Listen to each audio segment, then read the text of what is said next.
Realidad Desconocida, una revista radial para ampliar nuestra visión sobre la discapacidad de forma positiva. Con Chalmaría Arroyo por WIPR 940 AM. Saludos y bienvenidos a otra edición de Realidad Desconocida, trayendo como siempre la discapacidad al centro de la discusión. Soy María Arroyo y estoy con ustedes un día más para hablar sobre este tema tan importante que es la discapacidad, la diversidad funcional y personas con impedimentos, como usted le quiera llamar, como usted lo prefiera. Al fin de cuentas, lo importante es aprender cómo nosotros podemos trabajar en nuestras distintas áreas, en nuestras distintas comunidades para seguir promoviendo una mayor inclusión y para asegurar, como siempre digo, que podamos proveer las oportunidades que a su vez permitan que las personas con discapacidad puedan también aportar a nuestra sociedad. Como siempre, les recuerdo que nos busquen en todas las redes sociales. En Facebook e Instagram estamos como Realidad Desconocida PR y en YouTube como Realidad Desconocida Aprender sobre la discapacidad. También saben que pueden conseguir los episodios, aunque un poquito más tarde, no están live, pero los subimos luego en todas las plataformas de podcast, Apple Podcasts, Google Podcasts, you name it, la que te guste, lo puedes conseguir a través de la página de WIPR 940 AM. También puedes ver nuestro Facebook Live con la interpretación en lenguaje de señas. Así que si hay alguien que ustedes piensen que se puede beneficiar de esta información, pues envíelo al Facebook Live para que también lo pueda recibir de esa manera. El día de hoy vamos a hablar sobre lo que es el remedio provisional. Es uno de los programas que yo pienso que es súper importante dentro de lo que es el Departamento de Educación, pero tiene un trasfondo muy interesante. Yo creo que como muchos de los derechos y los servicios que las personas van adquiriendo a lo largo de los años, a veces hay un contexto histórico que se da para llegar a eso, para obtener esos derechos, para obtener esos servicios. Y por eso tengo hoy a dos invitadas muy especiales y muy importantes. Tengo a la licenciada Sonia Vélez, quien es jueza retirada y fue parte del caso Rosalidia Vélez, que fue el pleito de clases de educación especial, parte de básicamente el origen de lo que es el remedio provisional y otros servicios que se dan de educación especial. Y también tengo a la licenciada Ar- Araila, Dios mío, tiene un nombre precioso. Gracias. Pero Araila Figueroa, que es directora de este programa en el departamento, para que nos explique un poco más. Vamos a empezar con Sonia, que nos va a dar un poco de ese trasfondo de ese momento cuando se presenta la querella original y cómo de eso, pues entonces surgen todos estos servicios. Licenciada, gracias por estar con nosotros y bienvenida a Realidad Desconocida, que ya era tiempo que estuviese por acá. Saludos, saludos, Chalmari. Buenas tardes a ti y buenas tardes a toda la gente que te sigue y te escucha por todas esas plataformas que acabas de mencionar. Un placer y un honor estar contigo y hablar sobre un tema tan especial que se ha convertido prácticamente en parte de mi vida. Claro, obviamente en su carrera profesional usted se retiró del sistema de justicia y fue jueza en la parte de apelaciones. También ahora es profesora, también tiene su programa de radio en el tema de derechos, que usted ha tenido muchísima experiencia con todo lo que tiene que ver con el derecho. Pero en este caso es algo que nos toca a nosotros bien de cerca y que usted fue parte de ese proceso. A mí me gustaría que nos cuente un poquito de ese tiempo. Esto fue en el 1980, cuando Rosalidia Vélez, que es la mamá de Isamar, presenta su caso originalmente. ¿Nos podría hablar un poco del panorama durante ese tiempo? Seguro que sí, con mucho gusto. Voy a señalar primero que para el 80 yo todavía estaba estudiando Derecho. Así que para poner en contexto, sí, sí, eso es importante. Pero años después tuve el honor y el privilegio de ser una de las juezas que intervino Ujú, efectivamente en el caso de Rosalía Vélez y ujú, con una participación que me parece a mí que ha sido significativa y te cuento ujú, un poco. Como muy bien señalas, el caso fue presentado en el 1980, el 14 de noviembre de 1980, Y el caso tomó el nombre de la primera mamá que aparecía en lo que nosotros llamamos epígrafe, ¿verdad? En el nombre de todos los demandantes, porque era un grupo de demandantes, y la ujú, primera que aparecía era Rosa Lidia Vélez, y ese ujú, nombre se ha convertido en un nombre icónico, igual que el caso, cuando ujú, estamos hablando de diversidad funcional. ujú. Se demandó entonces a Wilda Ponte Roque, que era la secretaria de Educación, pero fue variando, ¿verdad? Ese nombre y Sí. finalmente, como se ha continuado trabajando, es el caso de Rosalía Vélez versus el Departamento de Educación.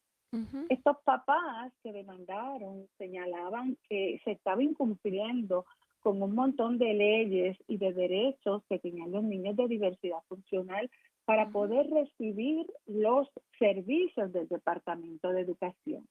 Y le pidieron exacto. al tribunal pues, que interviniera, ¿verdad? Se estaba violando la Constitución porque nuestra Constitución señala que hay un derecho a la educación, al pleno desarrollo de todos los hombres, de todas las mujeres, ¿verdad? Y al derecho a libertades fundamentales. Ujú, Igual pues otras leyes, tanto locales como leyes federales, que ellos alegaban que efectivamente el Departamento de Educación no estaba cumpliendo.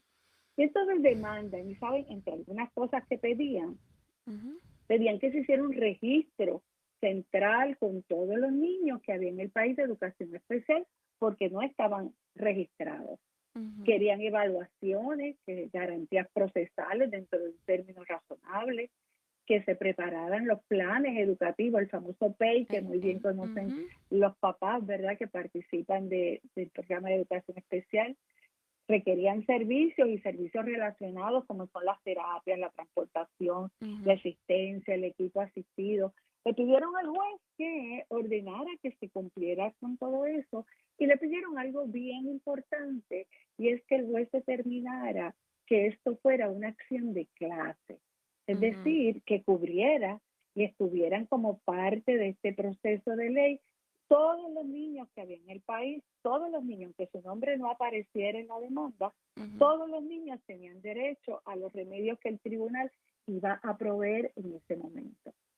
Y ah, ujú, efectivamente el tribunal atendió, ¿verdad? Comparecieron las partes, hicieron sus alegaciones, lo tenía un juez muy importante, el juez Peter Ortiz Gustafson, que después fue ujú. pues asociado del Tribunal Supremo, y a partir de eso el tribunal comenzó a conceder remedios a todos los niños de diversidad funcional, Ujú. estuvieran o no estuvieran incluidos en esa acción.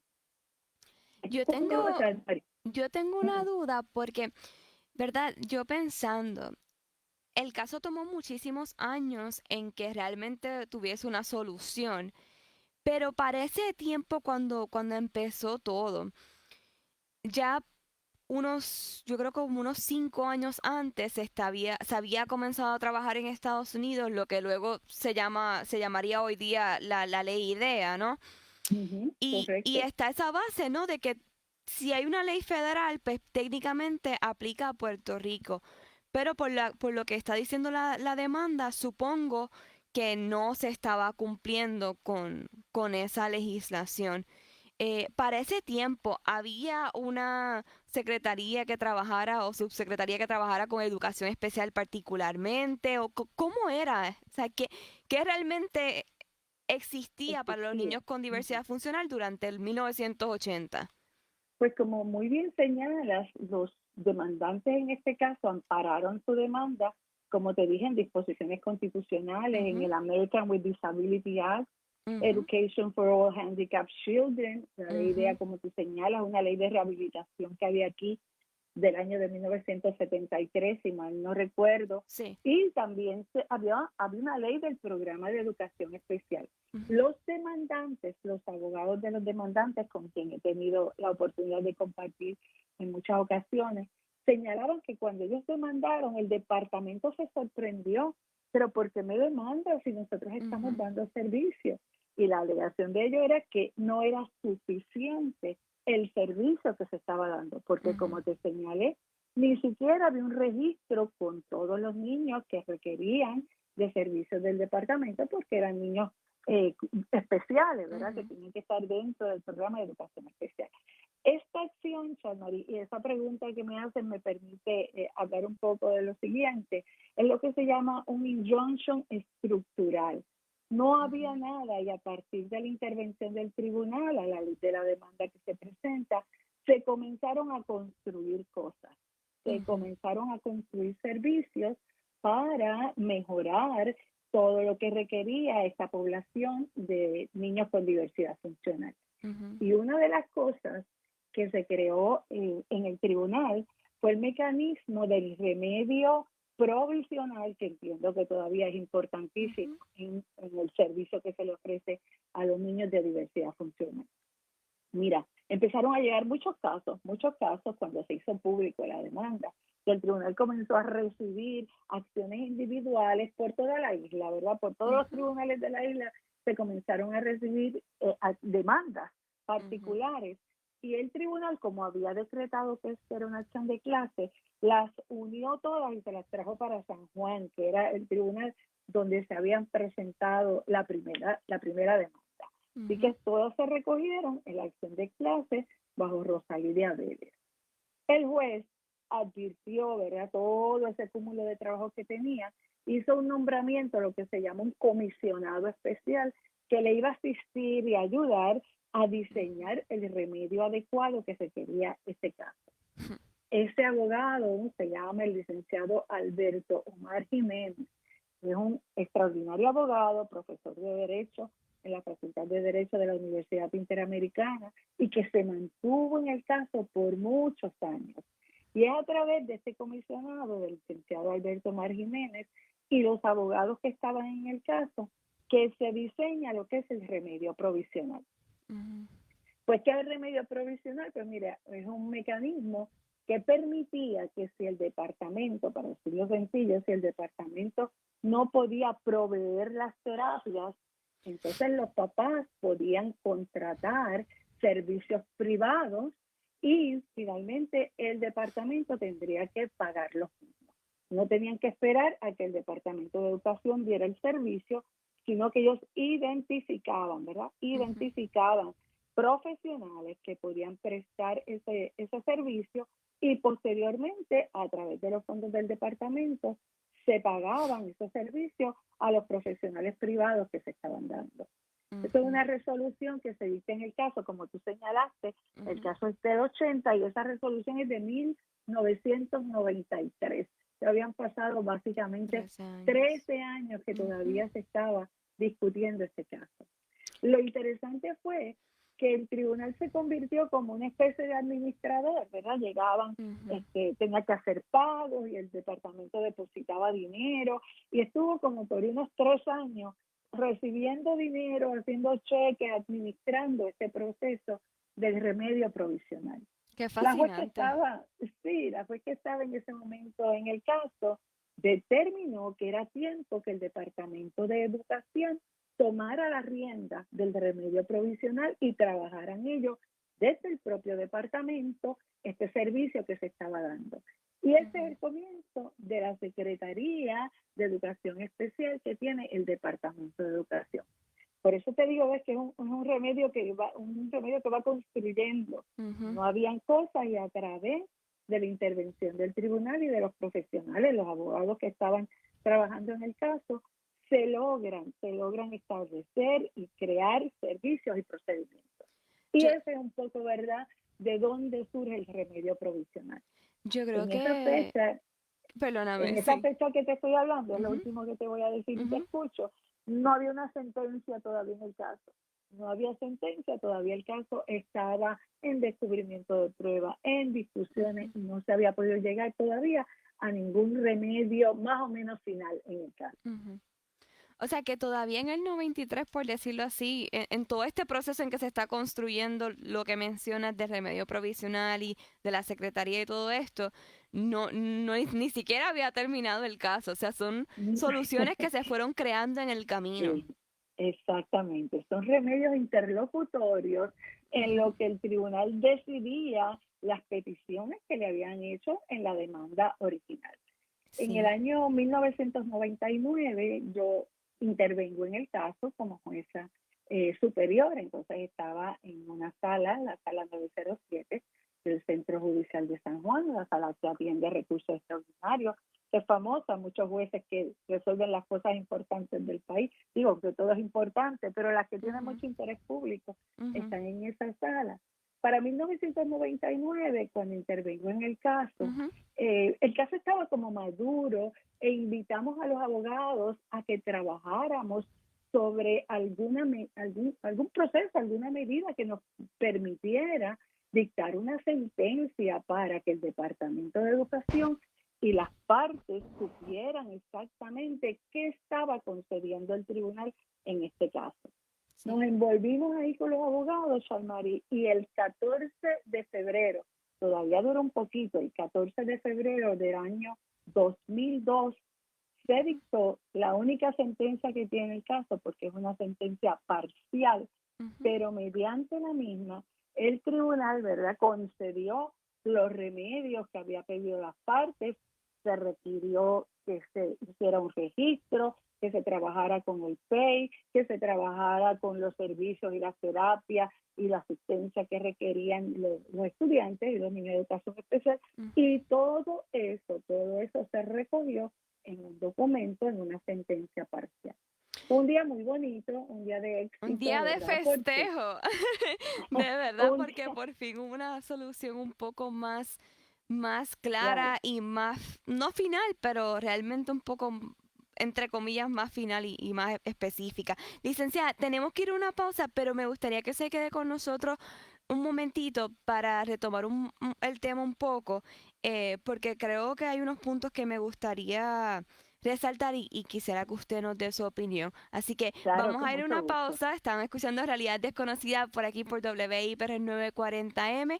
Estamos hablando sobre lo que es los servicios de remedio provisional, pero para comenzar estábamos conversando en este primer segmento con la licenciada Sonia Vélez, quien nos está dando un poco de ese contexto histórico de cómo fue que surgieron estos servicios aquí en Puerto Rico.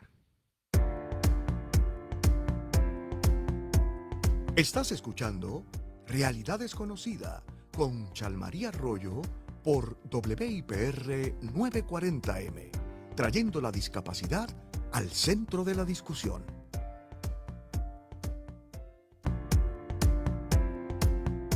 Tú no tienes límites. Cree en ti. Realidad Desconocida. Que nada te detenga. Ya estamos de regreso en nuestro segundo segmento de Realidad Desconocida. Soy Chalmaría Arroyo y como siempre estamos hablando sobre la discapacidad, en especial en el día de hoy sobre lo que es remedio provisional, uno de los servicios que yo considero que es sumamente importante dentro del Departamento de Educación de aquí de Puerto Rico para las personas que son de acá. Y estábamos hablando de un poco el contexto histórico con la licenciada Sonia Vélez, quien fue parte de este caso como jueza. Fue súper interesante porque, como ella nos contaba, esto es un caso que se presentó en el 1980, que aunque lleva el nombre de Rosa Lidia Vélez, prácticamente fue dígame el término otra vez, licenciada, acción de clase. Exactamente. Estoy aprendiendo de derechos. Mucho. Así que aplicaba a todos los niños de educación especial y realmente resultó en muchos de los servicios que existen hoy en día para nuestros niños. Yo quería retomar el tema un poco antes de pasar con la licenciada Figueroa, que nos va a hablar un poco más del programa de remedio provisional como tal, porque yo digo, wow, si fue en 1993 que se empieza a hacer algunos de estos servicios, se van creando desde el mismo tribunal, y fue en 2001, creo que nos dijo, 2002, que por fin se da una sentencia parcial.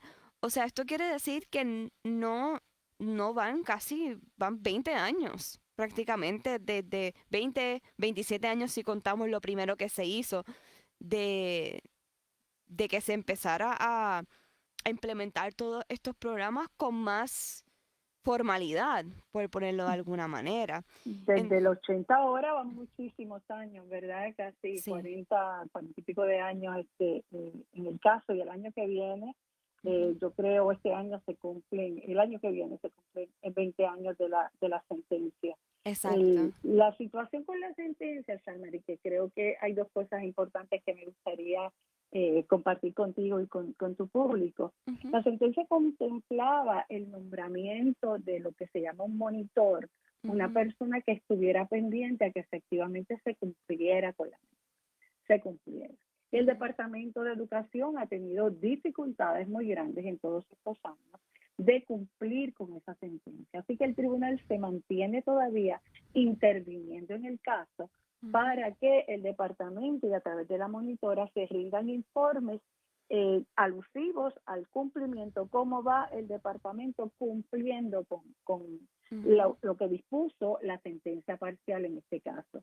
Y lo Claro. otro interesante del caso, Shalmarí, es que el caso, a pesar de lo que solicitaban inicialmente, fueron los remedios que te señalé, en el camino se dispuso que los niños que no habían recibido servicios e incluso sus papás tenían derecho a ser indemnizados, a Ujú, recibir una cantidad de dinero por los daños que habían sufrido todo el tiempo y todos estos años ujú. que no se le dio servicios. Claro. Ese caso, esa parte del caso, todavía está viva, todavía se está Wow. trabajando. La única dificultad es que toda vez que ahora el país está bajo una acción de quiebra a la luz Ujú. de la ley promesa que todos conocemos, los casos contra el Estado se han paralizado.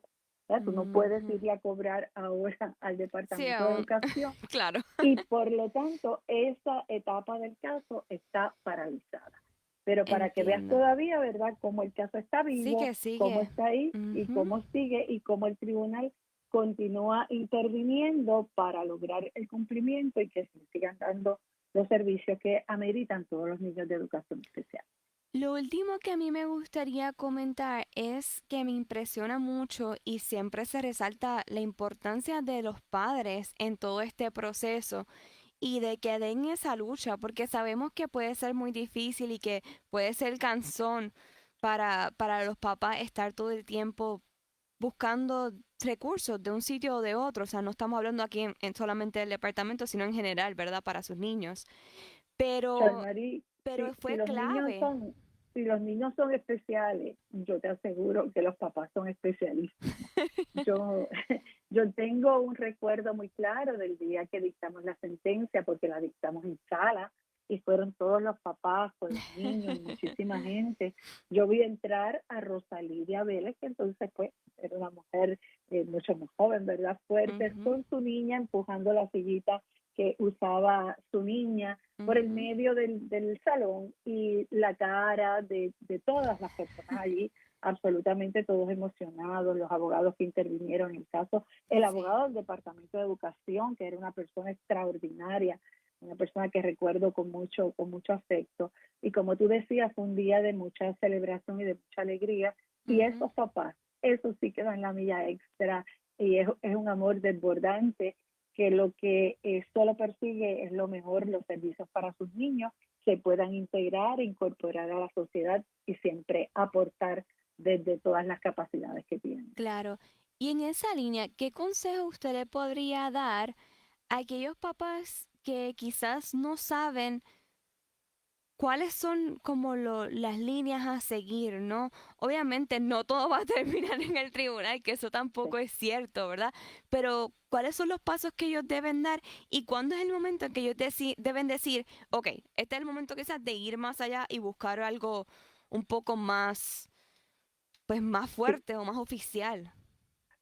Yo creo que el hecho de que el Departamento de Educación, y yo he estado, lo he seguido, ¿verdad? Y sé las dificultades Ujú, que ha tenido, las veces que ha adelantado más en la sentencia, las veces que ha adelantado menos, pero no voy a ujú, dudar del compromiso de todos los funcionarios que hay allí. El hecho de ujú, que no se tenga que ir a dilucidar el asunto en el tribunal y que haya un mecanismo administrativo dentro del propio ujú, departamento, eso debe ayudar mucho a los papás. El tribunal es algo más intimidante, ¿verdad? Nosotros estamos ujú, más en línea con lo que es la escuela, con lo que son los maestros, lo que son los directores. ujú, Todas las escuelas tienen conocimiento de este proceso. El departamento educa a todo su personal. El ujú, colegio de abogados tiene abogados disponibles para atender estos casos. En las escuelas de derecho se enseña este tipo de casos. ¿Por qué? Ujú, La idea es crear una sensibilidad en todo el país, en todos los componentes que trabajan con este asunto, para que lo trabajen con compromiso, le den ujú, acceso a todos los procesos que hay a los papás. La escuela debe orientar a los padres, el departamento de educación debe orientar a los padres. Hay muchos seminarios que se ofrecen. Yo he estado en actividades donde la voz se corre y llegan los papás y escuchan y aprenden y preguntan. ujú, Hay un grupo que trabaja, que lo dirige la señora Carmen Warren, que ha sido una mamá muy especial en todos ujú. estos años, que están muy al tanto de lo que está sucediendo en el Departamento de Educación, si se vacunaron estos niños, si se les está dando los servicios. Así que la información la hay. Y como hay tantos mecanismos tan buenos para informar al pueblo, lo que hay es que moverse, ¿verdad? Desde el Exacto. Internet, desde las redes sociales, desde programas como este y desde las propias escuelas, requerir al departamento y a las Ujú, escuelas información que le ayude a los papás sin perder tiempo desde muy temprano. Si se identifica que hay alguna diversidad, alguna situación en el menor, ya comenzar uno a buscar información, a prepararse para conseguir que los niños y niñas reciban todos los remedios que hay para ellos. ujú, ujú. Así que básicamente el primer paso es informarse y luego entonces ir por las cadenas poco a poco. Primero, o sea, se supone que si todo está efectivo, pueda ir por los distintos departamentos y se vaya solucionando sin tener que llegar a, a tan alto nivel. Eso confiamos. Yo estoy segura que tú tienes otra invitada ahí que nos va a Sí, poner al día, así mismo es. incluso a mí, que nos va a poner al día de todo lo que se está haciendo desde el Departamento de Ujú. Educación para trabajar con estos niños que son tan especiales siempre. Claro que sí. Muchísimas gracias, licenciada, por estar con nosotros. Esperamos que se repita, que no sea la última vez. Bueno, yo estaba esperando, así que como sabes, yo estaba encantada, deseosa de compartir en tu programa. Yo te felicito, estos son los espacios que requiere el país y que requiere el pueblo para educarse y para conocer el camino correcto a seguir en busca siempre de buenos servicios. Gracias por la invitación, cuando tú quieras, con muchísimo gusto vuelvo Muchísimas contigo. gracias. Gracias. Bueno, ahora vamos a hablar con la licenciada Figueroa, quien nos va a estar dando un poquito más de ese insight de cómo funciona todo lo que tiene que ver con el remedio provisional dentro del Departamento de Educación como tal. Bienvenida, licenciada, y gracias por estar con nosotros también. Gracias a ti, Chalmari, por la oportunidad y para mí es un honor poder compartir con ustedes en la tarde Ujú. de hoy y con todos los que nos escuchan. Gracias. Bueno, la licenciada Belén nos habló un poquito ya de ese contexto histórico, como pudimos escuchar, pero yo quisiera que ahora pasamos así al futuro y llegamos al día de hoy Ajá. y que hablemos de qué se trata el programa de remedio provisional hoy, qué es lo que lo constituye. Sí, pues Remedio Provisional es una oficina que está creada precisamente para dar servicios a estudiantes de educación especial en aquellos servicios que la Secretaría Social de Educación Especial no cuente con ellos en el momento en que se determina la elegibilidad Ujú. o que en el proceso de poder recibirlos pues haya habido una demora.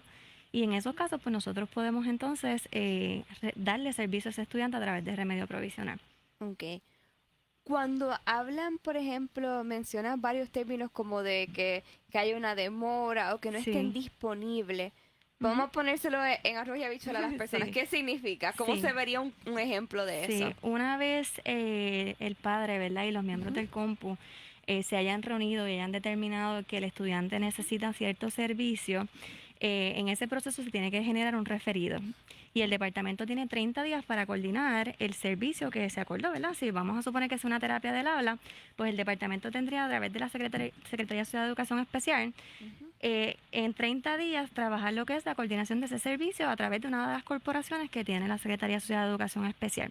Ok, Si en ese periodo no se puede coordinar, pues entonces ahí es que se activaría el remedio provisional. ok.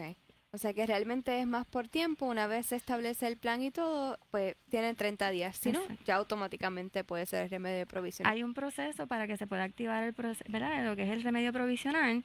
También Ujú, puede ser que pasó ese periodo de 30 días y en algún momento hubo una interrupción y también entonces podría ¿verdad? El ujú, estudiante recibir el servicio a través de remedio provisional. Pero ujú. el proceso sería realmente que una vez se determine la necesidad se pueda verificar si está disponible y si no, tanto el funcionario como el papá podría entonces llenar una solicitud de remedio provisional y nosotros entonces canalizarlo. Ok, perfecto.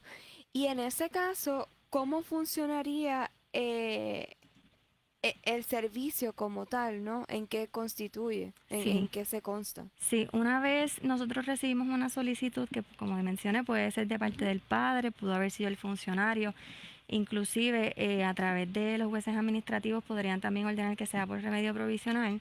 El proceso comenzaría con la aprobación de ese servicio. Lo solicitan, si hay una aprobación, el padre tendría que entonces, cuando reciba la carta, con uno de los proveedores que nosotros tenemos de remedio provisional, coordinar ese servicio. Él identificaría un proveedor que le quede cerca, a lo mejor que vaya a la escuela o que dentro de lo que es el centro del proveedor pues pueda entonces llegar allí. Y el mismo proveedor, pues ya hay un sistema de remedio provisional establecido con nuestro sistema de contratos y ellos entonces tendrían que someter ese contrato, que son los proveedores. Y una vez nosotros aprobamos el contrato, ya entonces el estudiante podría recibir el servicio con uno de los proveedores de remedio provisional. Ok. Voy a usar un ejemplo. Ujú. Vamos a suponer que sea terapia ocupacional. Ujú.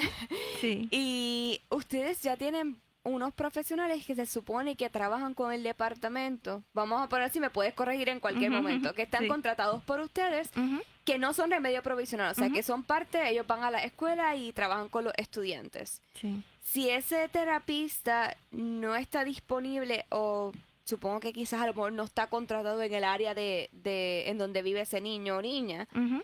pues ahí, por ejemplo, remedio provisional, si cualifica con todo lo que nos ha mencionado, Ujú. podría conseguir un terapista. Y Exacto. estos son otros terapistas que ustedes tienen ya como en un banco. Exactamente, nosotros están Ok. separados, están los proveedores que son de la Secretaría Social de Educación Especial, Ujú, que de ahí, ¿verdad? Como mencionaste, es como un banco de ese grupo de proveedores, la Secretaría verifica dentro del área donde vive el estudiante si tiene ese servicio, o sea, si por ejemplo, si en el PEI lo tiene 2 veces por semana, 45 minutos, pues dentro de ese grupo van a identificar que hay alguno de los proveedores que le puede ofrecer. En el ujú, caso que ellos no tengan el espacio, porque no hay ninguno que pueda ofrecer 2 veces por 45 minutos, pues entonces ahí es que entra remedio provisional y se podría dar la aprobación. ujú, Y el padre entonces tendría que identificar de los proveedores que nosotros tenemos, que también serían aparte, ¿verdad? Tienen los proveedores de la SAI, tienen los proveedores de remedio provisional. ujú. El papá identificaría uno que le quede cerca o que sea conveniente para el padre para poder empezar esa gestión de contratación. Ok, Y dentro de esos proveedores podría conseguir uno que dé 2 por 45 minutos. Y entonces ese ok, proveedor le daría el servicio. entiendo. Y perdóname que vaya un poquito para atrás, pero para entender bien, Ujú. si el padre consiguiera, por ejemplo, un terapista que no está en ese banco, entre comillas, podría contratarlo. O sea, ¿hay una forma de incluirlo en el banco de ustedes o tiene que ser personas que ya estén registradas Sí, bajo ese remedio provisional? nosotros tenemos, el grupo de proveedores que nosotros tenemos por remedio provisional Ujú, tienen que cumplir con ciertos requisitos para que puedan ser proveedores. ok, En el caso que haya alguno, ¿verdad? Que el padre puede identificar, porque quizás es una disciplina que no hay muchos proveedores, pues sí, la persona, el especialista que da ese servicio podría ujú, formarse parte del equipo de remedio provisional, o sea, de los proveedores que dan esos servicios, para ujú. que entonces pudiera recibirlo a través de remedio provisional. Ok, perfecto. Sí. Pues tenemos que ir a una pausa, pero me gustaría que al regreso podamos hablar un poquito más de qué tiene que hacer el papá o la mamá, ¿verdad? Para llenar esa solicitud, Ujú. cómo pueden solicitar ese remedio provisional y, y cómo pueden contactarlos para entonces hacer esos procesos si así lo necesitan, ¿ok? O sea, al regreso de la pausa, volvemos aquí en Realidad Desconocida. Soy María Arroyo y seguimos hablando sobre el tema del remedio provisional. Me voy a quitar la mascarilla. Estás escuchando Realidad Desconocida con Chalmaría Arroyo por WIPR 940M, trayendo la discapacidad al centro de la discusión. Tú no tienes límites. Cree en ti. Realidad Desconocida. Que nada te detenga. Estamos en nuestro último segmento y estamos conversando en este programa sobre lo que es el remedio provisional, uno de los servicios que ofrece el Departamento de Educación para nuestros niños con discapacidad o diversidad funcional. Así que si usted es un padre, una madre, un familiar, un cuidador que crea que su niño o niña se puede beneficiar, Pues espero que esta información les sea de mucha utilidad y si no, pues compártalo con personas que ustedes piensen que le pueden sacar provecho. Les recuerdo, como siempre, que estamos en Facebook e Instagram como Realidad Desconocida PR, en el Facebook Live de WIPR 940 AM. Pueden ver nuestro programa con interpretación en lenguaje de señas para que la información pueda llegar a todo el mundo. Y también pueden visitarnos en YouTube como Realidad Desconocida Aprende sobre Discapacidad. Siempre dale like y share. We appreciate it, de verdad, porque mientras más lo compartan y más nos comenten y nos hagan sus preguntas, nosotros podemos saber qué temas les interesa, qué temas quieren que discutamos en el programa y también podemos llegar a más personas. Ok, hablamos bastante de lo que era el contexto histórico de Remedio Provisional y también hablamos un poquito sobre lo que es el programa, cómo funciona el proceso de uno poder llegar a saber si cualifica para este programa. Pero quisiera hacer como un poquito de pregunta y respuesta para que usted nos diga hacia el grano cómo los papás, pues, qué servicios cualifican, cómo pueden solicitar y cómo pueden contactarlo. Somos en orden. Primero, ¿qué servicios entonces caerían o provee Remedio Provisional? Pues nosotros tenemos una variedad de terapias, evaluaciones e inclusive nosotros también trabajamos asistentes de servicio. En aquellos casos en donde se haya determinado que el estudiante requiere un asistente o un T1 y la Secretaría Social a través de Recursos Humanos no tenga disponible el recurso, se puede también ir por Remedio Provisional y nosotros podemos trabajar el asistente.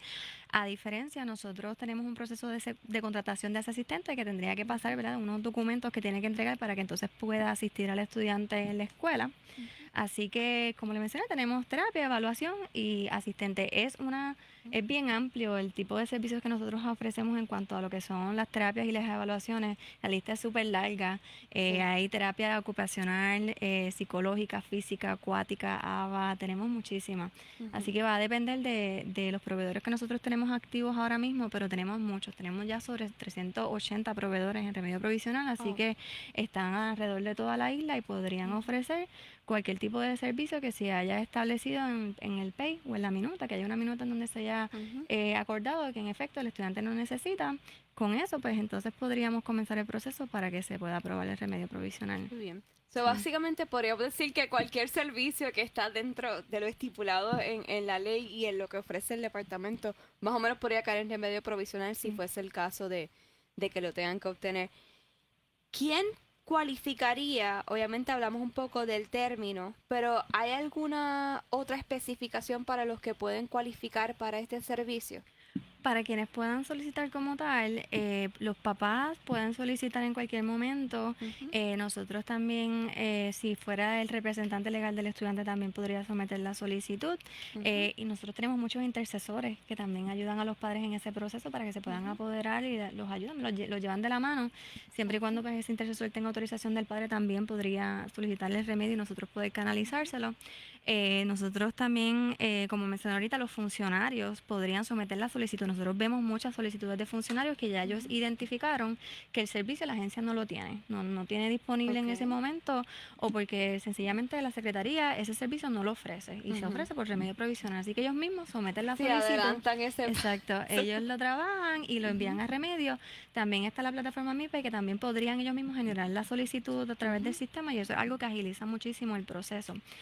Como mencioné ahorita, también los jueces podrían ordenar a través de una orden que se apruebe el remedio provisional porque ya hubo un proceso en donde se determinó también que no hay el servicio y entonces le ordena el remedio provisional, apruébalo y nosotros entonces le enviamos la carta al padre para que pueda comenzar ese proceso con el proveedor. Me parece fascinante, de verdad, porque pues no es algo particularmente del departamento, como decía ahorita, pero son muchos servicios y muchas... Sí. Los sistemas como tal en general son tan grandes que a veces es difícil cumplir con todo lo que uno está estipulado en un papel, porque en el papel cabe todo, pero a veces implementarlo es más difícil. Esto me parece una buena herramienta para que los padres puedan obtener ese servicio sin que se retrase demasiado, que a veces es el problema porque es esencial que esos niños tomen sus terapias. Mientras más temprano tomen todos los servicios que necesitan, mejor va a ser el resultado para ellos. Así que eso me parece genial.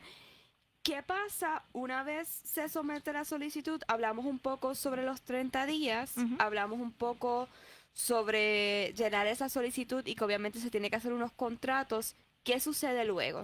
Una vez está la solicitud sometida, hay unos servicios que nosotros tratamos de agilizar porque la solicitud cae a lo que es el centro de servicios de donde corresponde al estudiante.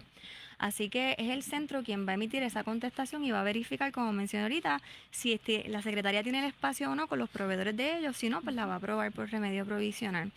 Hay unos servicios que ya el papá me trae la minuta en donde establece cualquier tipo de servicio que yo sepa que no lo tiene la secretaría. Yo no tengo que esperar los 20 días para que nosotros podamos comenzar ese proceso, así como tú estabas mencionando ahorita de que la intención, ¿verdad?, es que esto agilice y que el estudiante pueda recibir lo más pronto posible, aunque por reglamento son 20 días para poder cumplir con esa contestación de remedio provisional y que tenga por remedio provisional el servicio. Cuando nosotros vemos que en efecto ya está todo claro y que sabemos que el departamento a través de la secretaría no lo tiene, nosotros entonces agilizamos eso. El papá entonces recibiría la carta, buscaría el proveedor que entienda que puede cumplir con ese proceso, que le quede cerca y que sea conveniente para ese padre y para que pueda recibir al estudiante. Nosotros tenemos en la página del departamento el directorio de proveedores. Así que el padre pueda acceder ahí y verificar por el pueblo cuáles son los proveedores que nosotros tenemos y que entonces pueda comunicarse con el proveedor, le entrega la carta al proveedor y entonces el proveedor ahí somete el contrato y hace todas las gestiones con nosotros para que pueda comenzar. Una vez esté aprobado el contrato, ya ahí entonces puede comenzar a recibir la terapia. ¿Con cuánto tiempo se sugiere que se vaya trabajando esto? Porque obviamente yo pensando, yo entiendo que los PEI se trabajan desde el año anterior, ¿no? Sí. Al que el niño comienza las clases. Vamos a decir que el niño va a segundo grado, pues ya desde primero se está trabajando el PEI de segundo grado, ¿no? Sí, se revisa anualmente y ya ahí en esa revisión pues ya uno puede ver viendo qué servicios va a necesitar y se empieza a trabajar con la coordinación. Ahí pueden haber instancias en que ya desde el principio vamos a saber que el departamento no va a contar con los especialistas de la SAE y que se va a referir a remedio provisional y ya se podría entonces empezar con el proceso de la aprobación. Y entonces para el próximo año escolar que esté el contrato ready para que pueda comenzar tan pronto empiecen las clases. Sí, que esa es la idea. eso es lo que me estaba preguntando, porque yo decía, no suena como mucho, pero realmente si comienzas cuando empiezan las clases con el proceso, 50 días básicamente se te va a la mitad del semestre, que obviamente pues, puede perjudicar al estudiante dentro de las clases. Entonces, ¿cómo el papá o la persona que vaya a someter la solicitud podría contactar a la unidad de remedio provisional para orientarse o para saber más sobre los servicios? Pues creo que esa es la parte más importante porque muchos padres necesitan esa orientación y como es tanto detalle el proceso, pues es bueno que ellos siempre tengan ese contacto con la unidad. Nosotros bien recientemente implementamos un sistema de citas virtuales y presenciales, ¿verdad? Porque estamos en una pandemia y queríamos que los procesos fueran ágiles y que pudiéramos atender la mayor cantidad de padres. Y a través de la plataforma del departamento, en la página del departamento, está el enlace para que ellos puedan solicitar tanto una cita presencial como una cita virtual. La cita virtual es bien interesante porque es nueva y básicamente es que el papá escoja el día y la hora que va a coordinar un servicio con nosotros y el mismo sistema genera una llamada. Así que según coordinaste, vas a tener una llamada de la unidad para resolver cualquier asunto que tenga el padre o quien nos esté comunicando, porque a veces tenemos los mismos abogados, los mismos intercesores que pues buscan información y piden esa orientación. Inclusive los maestros también nos llaman mucho y están utilizando el programa. Así que no solamente puede coordinar lo que es la cita presencial, sino también la virtual.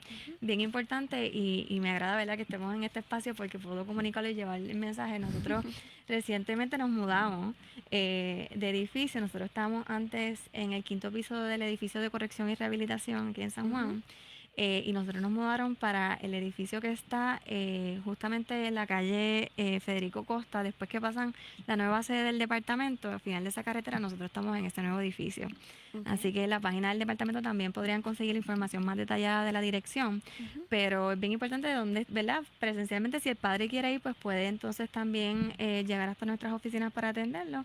Pero también pues están todos los mecanismos que mencioné de que pueda sacar la cita de cualquiera de los dos modos, presencial o virtual. Y obviamente nosotros tenemos también unos teléfonos que los puedo compartir para que entonces puedan comunicarse con nosotros también. Voy a dar 3 que son básicamente los principales porque la lista es bien larga de extensiones que Sí. tenemos. Si no, pues lo tiene que buscar en el directorio de Está en la página, Está en la página, sí. Hay una pestaña que dice remedio provisional y ahí está toda la información. Están los correos electrónicos, los teléfonos, el enlace de la cita, que ahí pues puede encontrar toda la información que necesita. Inclusive los formularios también están en esa página.